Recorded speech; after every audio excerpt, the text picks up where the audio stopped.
Sil's National Football Show. Appreciate you coming aboard. Hour number 3.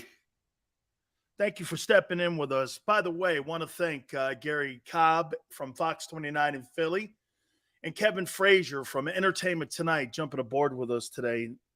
If you missed any of those interviews, please go back and watch those interviews. You guys have a problem with the Saints bringing in John Gruden to install an offense for the Saints now that Derek Carr's there? You got a problem with that?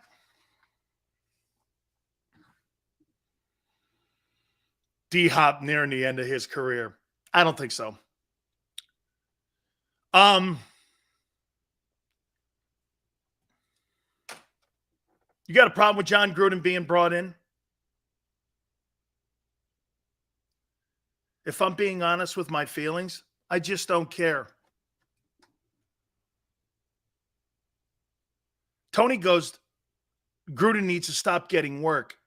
I kind of am in agreement with Tone. I don't give a shit, really, but some would. New Orleans doesn't concern me. Okay, Yale. Okay.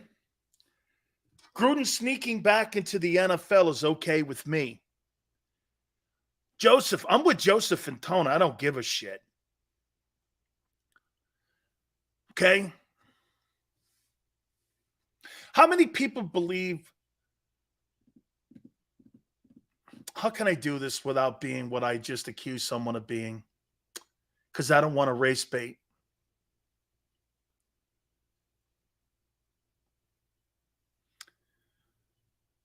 See, the only problem that I have with the Gruden thing, and your private thoughts, are you really talking like that?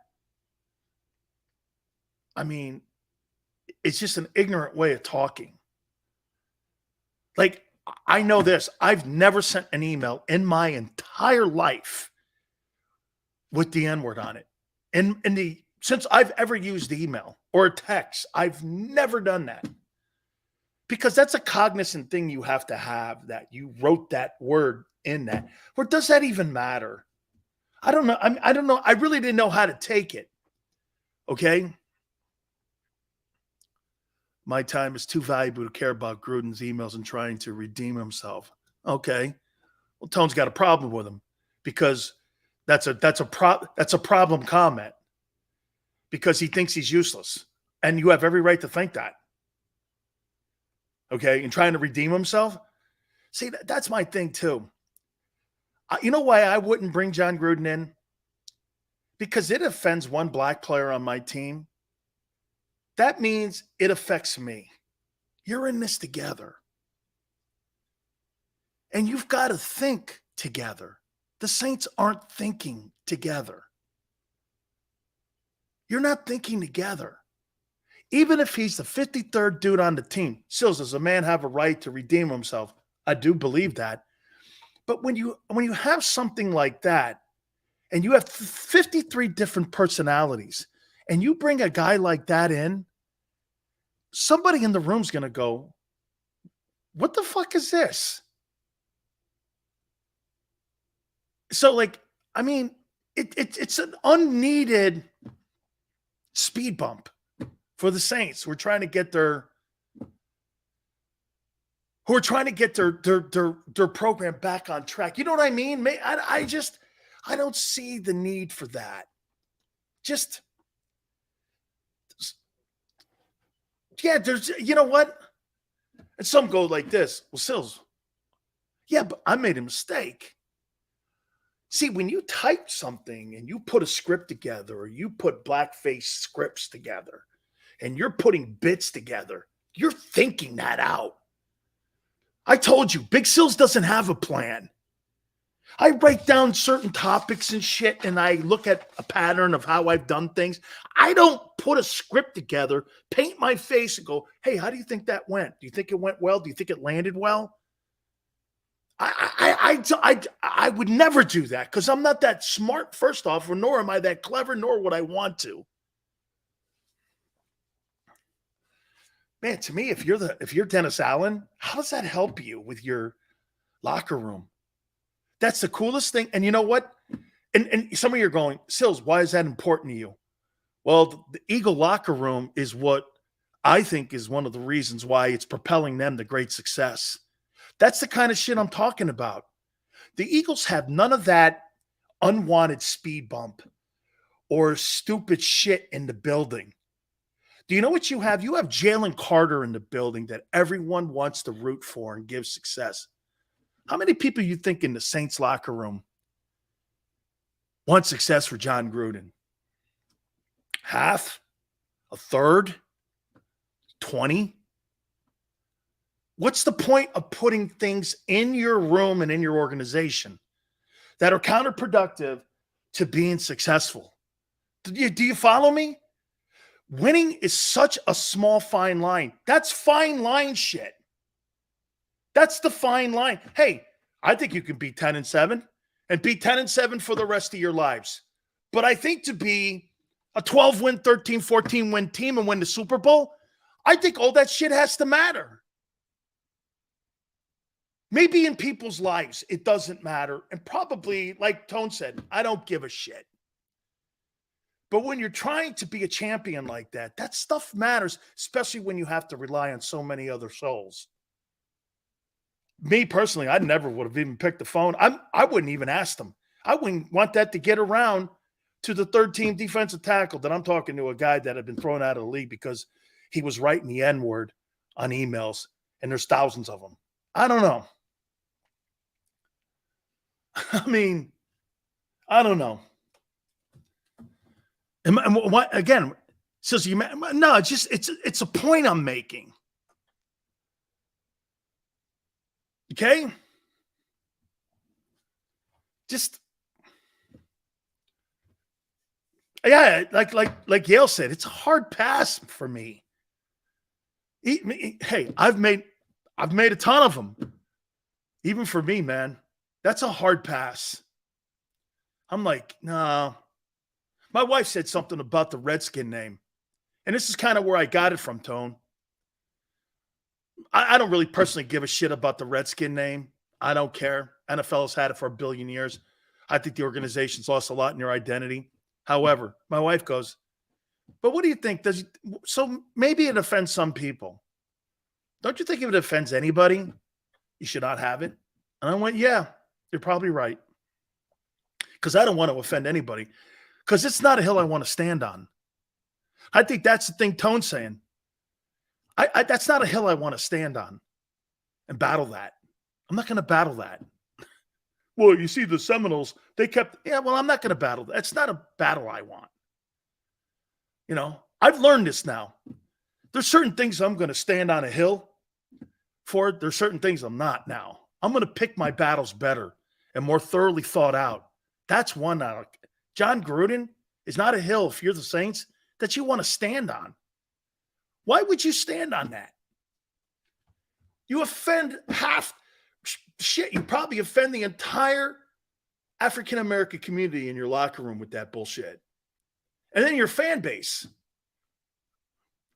For what? So you can install an offense? It just shows you how they think of things. Let's move on here. I saw that. I'm like, what's the point of that? Starting shit? I guess so. Okay. You know, I do want to hit one more time before I get into Jalen Carter and what I was told and what's going on over at the NovaCare Center. I got to say this again about Howie Roseman. What's been the one difference, Howie Roseman's second time around, in your opinion, of him being the general manager of this football team compared to when he was the general manager when they won it in 2017? Get this. Isn't this crazy? Howie's a better general manager today and lost the Super Bowl than he was when he won it. Unbelievable. The organization is better. Your organization is better today than when you won it and you just lost it. I mean, Neil goes more focused. Keon, he dropped his nuts.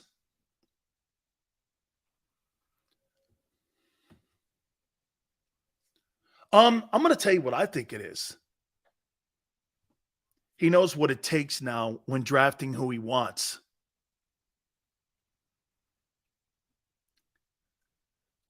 Okay? I think when I watch Roseman, how he learned from that Super Bowl win. So wait a minute, Joshua. Can I tell you this? I think, Joshua, I think Howie Roseman learned more from the complete debacle of Doug Peterson and Carson Wentz than he did from the Super Bowl win. Howie Roseman became a better general manager. You only become better through adversity. You don't become better when things are going great. You get better when you got to dig yourself out of it and restructure and rebuild and retool and refocus. He got better after the 4-loss or 4-win season than he did after the Super Bowl win. Okay? I think he learned from strategic moves from the 2017 win, bringing guys like Chris Long in. Hence, that's what happened in this previous offseason, bringing guys like Reddick in and all those guys. I think he learned that process. And you know what else I think he learned? I think he learned being patient. I think he learned being patient. I mean, look how patient he was. Dude, his patience now has to be better. He waited all the way until the 9th day before the start of the season to find Gardner Johnson. He was still looking all the way until game week. I thought about this during the holidays. Howie Roseman's work is never done. Someone goes, he's got one more big move. I'm like this guy is looking to make a move every day. Game week, he made a move. And maybe one of the biggest moves of the season. I'm trying to figure out, everyone know, get this, what was the biggest move he made last year, Roseman? The trade for A.J. Brown? The signing of Reddick? Or the trade for Gardner Johnson? Oh, wait. Or the free agent sign of Bradbury? Or wait, the obscure sign of Kaiser White?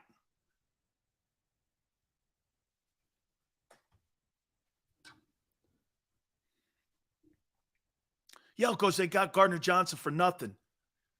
I don't even remember. What was it? Like a 6th-rounder, 4th, 5th, 6th-rounder or something? And the guy was making $836,000. What was the biggest move he made? You're going to look at the patience. Goes to Bradbury. Bradbury has a lot to prove. And you know what else I think he's really been great at, Roseman? You know, again, listening to him talk to Mike Florio the other day on how they went for Jalen Carter made me also go like this. You know where he's really great at? Using your emotions to get the best out of you. Okay? When you hit as much as how he did last season, all you can do is marvel at the entire body of work. So hard to pinpoint one move, what Tone says. But if you examine all the moves, they're not encompassing of one move. Reddick bringing them home, not being able to figure it out. Carolina and Arizona. Why would the Eagles figure it out? They figured it out. Bradbury, in the same division, the Giants quit on him. He wanted a $14, $15 million deal. They said absolutely not. And that was a problem with the Giants all year, was their corner play. And you let Gardner Johnson, or you let Bradbury go. And Bradbury stayed in the NFC East just to haunt you more every time he lined up against the Giants. He must have wanted ass. And how he used that against them. He looked like he did 2 years ago. Look at Kaiser White. Tom Telesco said, the general manager of the Chargers, I wanted to keep the kid. You couldn't figure a way to keep him. Why? Well, because the Spanos family's cheap. Look at what they did. So Austin Eckler's got $2 million in incentives added to his contract That's a raise. So you got to work to get your money instead of just getting paid for the shit you've done already for them. Man, they're double dipping you. That's not an organization. That's not. They're double dipping you. I've already done the work, dude. I helped your quarterback. I help your offense. Yeah, but now you got to attain these things to get the money. That's not a raise. That's not a raise. So did that White go. Dude, didn't you make the trade for AJ? I'd say this to you about AJ Brown. What you here, AJ Brown doesn't have elite numbers. He doesn't have elite numbers. Had a great year last year. Agreed. He doesn't have elite numbers. Can I tell you what he has elite? He has elite tape. So you got to do more work on that. Do you know when the Eagles made a trade? When the Eagles made a trade for AJ Brown last year, okay? When they made a trade for him, you know the first person that sent me tape on him was? Brian Baldinger. He goes, Sills, you're going to see the numbers aren't that great in Tennessee, albeit it's a Derrick Henry offense. Watch after the catch. Watch what he does after the catch. So I started watching. Elite. Getting him on the ground, I would take him over DK Metcalf. Metcalf's got better speed, but he's a better player. I would take A.J. Brown over DK Metcalf. Okay? You got to watch him, he says. Watch the way, and then one of the more important things, watch when the play's not coming to him, what he does. In the run game, especially if the run plays, watch what he does. This guy's constantly looking for contact. He's constantly looking for contact. And in a physical offense like the Eagles have, dude, that's a guy you want all night long. He's got elite tape. I get it. That was a career year last year. Unbelievably cool. Absolutely true. But if you look at his career, hey, Cooper Kupp had one elite year. The rest of it's kind of like pedestrian.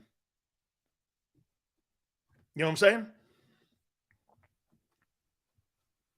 He's got elite tape. I've always thought Brown was a better player. It probably got hidden in that offense a little bit. He blocks like a tight end. He surely does. He surely does block like a tight end. All right, I want to get into this. Let me ask you something. Some of you out there probably have a better understanding of the history of your football team, especially Philadelphia Eagle fans. Has there been a more hyped rookie other than Carson Wentz, because he's a quarterback?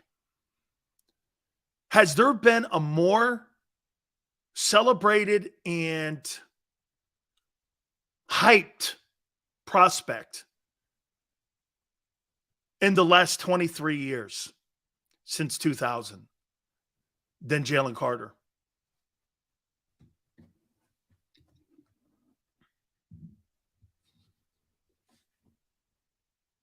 Has there been a more hyped guy? Westbrook was a third rounder. How hyped could he have been? Because he played at Nova?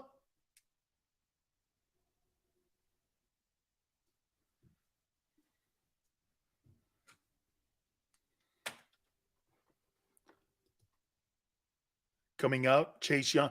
I'm talking Eagle-wise, Tone. Tone, I'm talking Eagle-wise. I should have preferenced that. Eagle-wise. No, Eagle-wise. Eagle-wise. Sorry, I should have preferenced it better. Okay? In the last 23 years, has there been a more hyped rookie for the Eagles than Jalen Carter? Devontae Smith, Heisman Trophy winner. You think Devontae Smith is more hyped than this guy here was considered the best player in the draft? Devontae Smith wasn't considered the best wide receiver in the draft. D-Jax was a second rounder. Promoting a second rounder like that? I don't know. This guy's got a lot of hype on him. People saying Cox, he wasn't hyped. No, he was not. Fletcher was not hyped like this. He wasn't. Smith is great, but he wasn't as hyped as Carter. Carter was marketed as the best player in the draft in most circles. Yeah, I told you there were 5 dudes in this draft. The rest of them are good ball players. And you probably had really 53 good players in this draft that are going to be impactful players. The rest of them be lucky to make rosters. It wasn't a great draft. I told you had 5 sandbox guys. Texas Tech kid, Bijan, Carter, and Anderson, and maybe the tackle from Ohio State. There were 5 dudes. And if you want to go Bryce Young as that 5th dude, probably Bryce. Okay, but the rest of those guys, there were 5 dudes. Sometimes you have 10. Like, go to the 83 draft and take a look at that draft.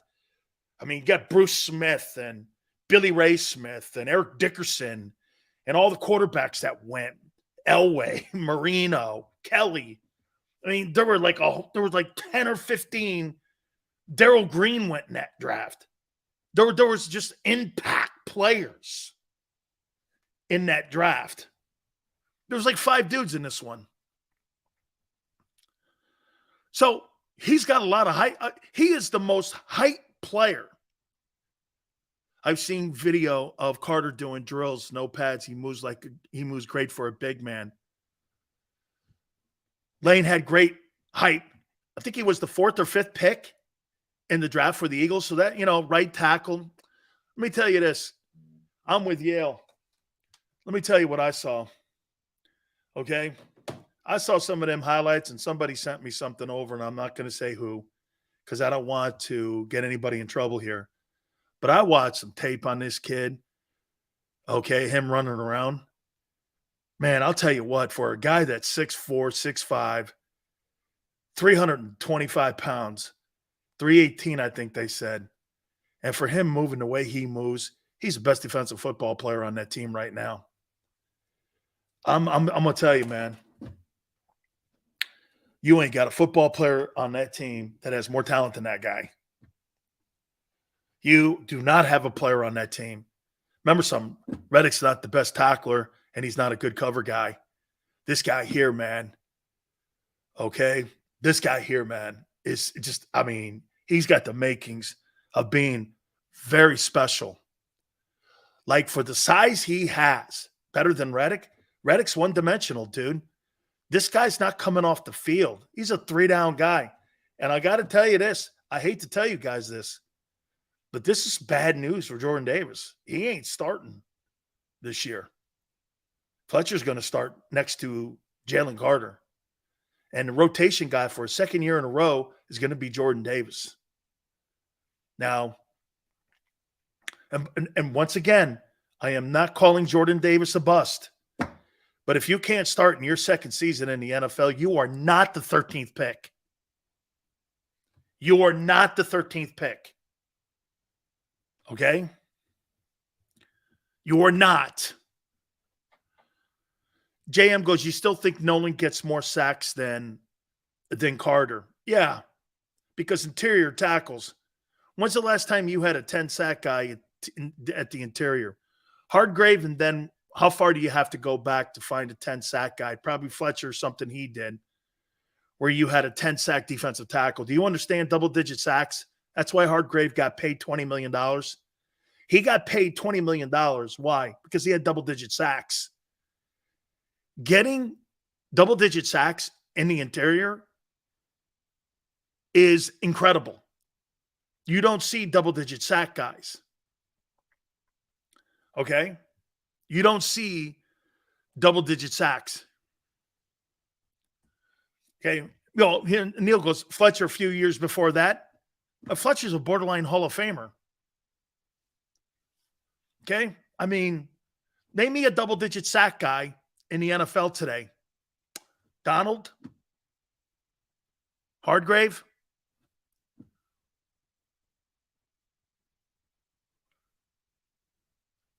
Did the guy from, Tone, did Lawrence from the Giants, did he have double-digit sacks? He was the all-pro. The guy from the New York Giants. Bose is an end. Bose is an end.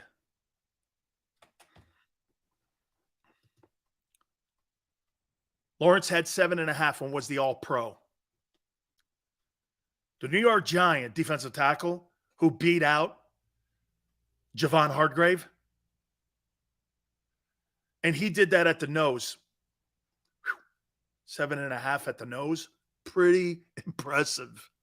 You put him in a 2 technique, 3 technique. That translates to me, I would say this. Dexter Lawrence, if you put him in a 3 technique, maybe he can't play it though, or at least in a 2 technique. 7.5 sacks in a 2 technique coming over on the nose. A nose tackle getting 7.5 sacks. Like, if Jordan Davis gets 7.5 sacks playing nose, he'll be the all-pro. You're hoping for 3 sacks out of him, 3.5 sacks out of Jordan Davis if he plays the nose. Okay? Put him in a 1 technique, 0 technique. You have Carter in the 3, or you have Fletcher in the 3. Fletcher's not going to play the nose, nor should he, because he's got more ability at the 3. Okay, or the 2. Carter is not as versatile as Fletcher, and there lies the difference. And there is the complex difference on how you got to use him. You see, you got to understand something about Jordan Davis. You can't put him in a 3, and you can't line up in a 4 technique or 5 technique. You've got to move him closer to the ball, which means he's limited. Okay? 0 technique, shade 1, maybe a 2 technique, maybe most. Whereas Carter and Fletcher, you can go like this: 0, 1, 2, 3, 4, 5, and you can move those 2 guys up and down the line of scrimmage. Okay? Because they have the versatility of being able to play those positions. This may be asking for low-hanging fruit, but if Davis can just get TFLs, I'll be, again, Tone, this goes back to the comment again about, okay, there's 2 different conversations about Jordan Davis. Sills, do you think he's going to be a productive defensive lineman for the Eagles? I do.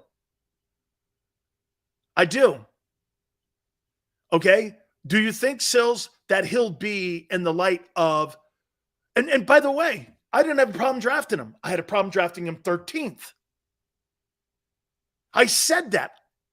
No problem. It's a good pick. He's a very talented kid.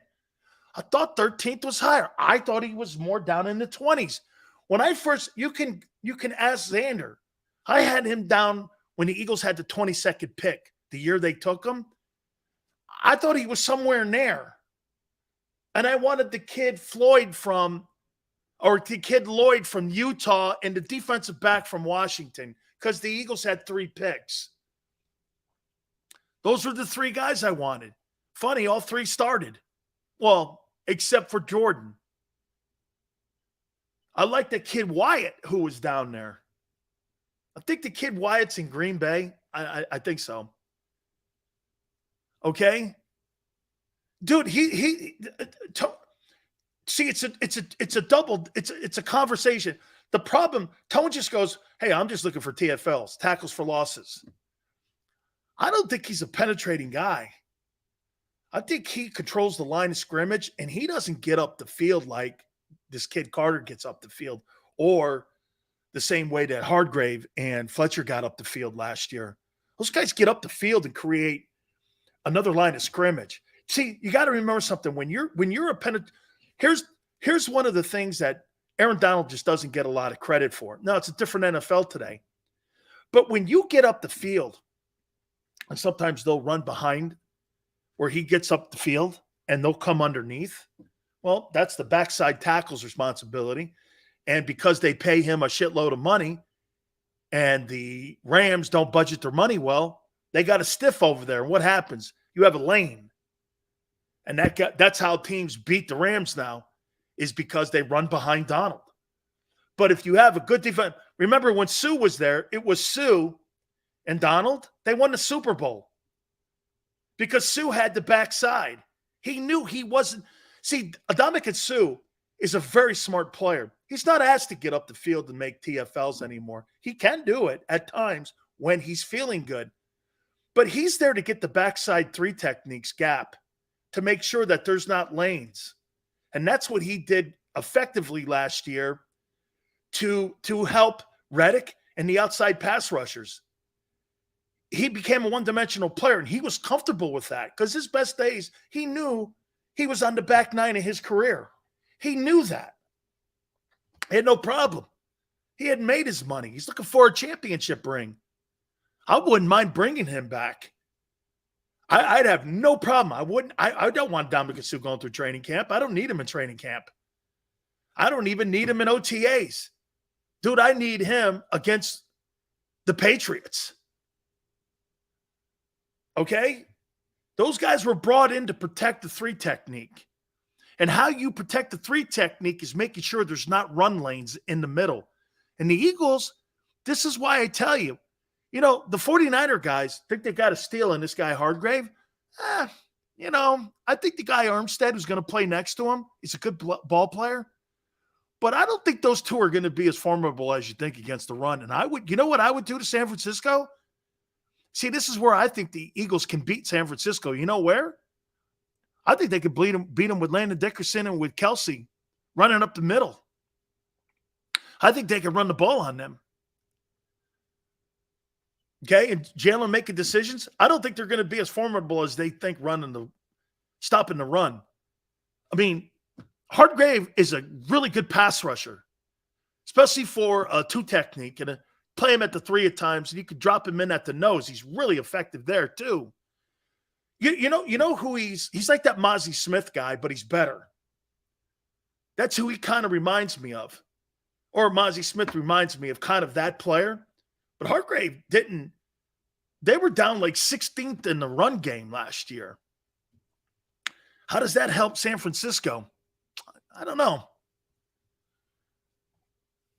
Okay? I don't know.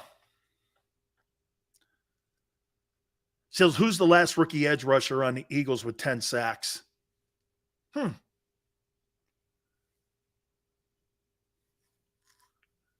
Is it Cole? Was it Cole that did that? I wouldn't count Reggie as a rookie because he had played for the Showboats. Was it Cole, JM? Never been one. Wow. Okay. Whew. Seals, your project, Mozzie Smith, to be a better player than Davis? No. I don't think Mozzie Smith's has better potential than Jordan Davis. No, I don't. No. I think the kid, to me, I thought he was a third rounder. Cowboys took him really high. I did not think he was a first round pick. I thought he was more of a third round guy. Man, when Fletch was in his prime, no one could run on the Eagles, and I mean no one. This is why I told Xander we need Davis and the rest of the young guys to step up big time. You know what? God, I tell you, I got to tell you this, guys. When I first got here to JAKIB, and I told him that Fletcher Cox was my favorite defensive tackle over Aaron Donald, he was like, what? I go, I think he's better. And he goes, why? I go, can't run on him, and he's a pass rusher, and he's big. He's a force. I thought he was more of a complete defensive tackle than Aaron. Aaron's a sensational TFL and a pass rushing fool. I mean it. He is a great pass rusher. No one's disputing that. But to me, I always thought Fletcher was more complete and the kind of defensive tackle that I was told to be. You had to be, I like 3-down guys. Play the run, stop the run, pass rush, get in the backfield and make plays. And can put your right hand down or your left hand down if you got to play right tackle or left tackle, or if you have to play 0 technique, 2 technique, 3 technique. I couldn't do all those things. I was limited because I didn't work on it. You know why? I love playing the left defensive tackle position. Well, when you're in the NFL, you also have to put your left hand down, and I was terrible at it. Okay? And I needed to be better at I played left tackle. Jerome was able to put his right hand down. It's different feet, it's different steps, it's different technique. It's getting your head front side versus back side. It's a whole different deal. See, that's what made guys like Barrett Brooks great. Barrett could play left guard, left tackle, right tackle. When you got guys that could do that, you last 10 years. You last 10 years.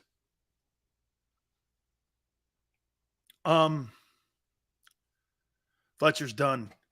Go play. Hey, Fletcher's done. I think he had, what did he have last year? 6 sacks? I thought he got better. I thought he got better as the season went on. I thought Fletcher, once they brought in Sue and Hardgrave, or once they brought Linville in and they brought Sue in, I thought he got better. I thought he got better. So again, with all the hype, see, Jalen Carter. Jalen Carter, with all the hype and all the anticipation, I hope he embraces this. So Fletcher had 7 sacks last year? It's totally a great year. From the D tackle position, dude, that's a great year for an interior D lineman. That's a great season. You guys don't understand. Fletcher had 7 sacks on only 65% of the snaps played. He's so far from done. Most DTs wish they could get 5 sacks. Are you crazy? 5 sacks is an exceptional year out of the D tackle position. See, you guys are looking at Jordan Davis and thinking Jordan Davis is going to be some 10-sack guy. Dude, if you get 5 sacks out of him this year, he would have had a year where they'll consider him for the Pro Bowl. Okay?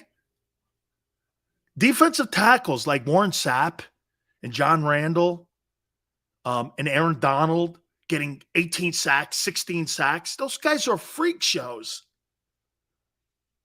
Those guys they're different. Okay? Sapp's better than Donald because Sapp plays the run. Randall plays the run, but again, a different NFL. Completely different NFL. That's right, Joseph. Became more rested. Remember when it was either the Tennessee or Pittsburgh game? He came out of that game and everyone was like, man, he's gassed. I thought Fletcher was out of gas. And then when those dudes came in, dude, he was it put some gasoline in the tank for him because I thought he took off after that. I did. I thought he took off, man. All right. Please hit the like button. One thing in one area I want to see Jalen Hurts get better at. I'm going to tell you next. Keep it here on the National Football.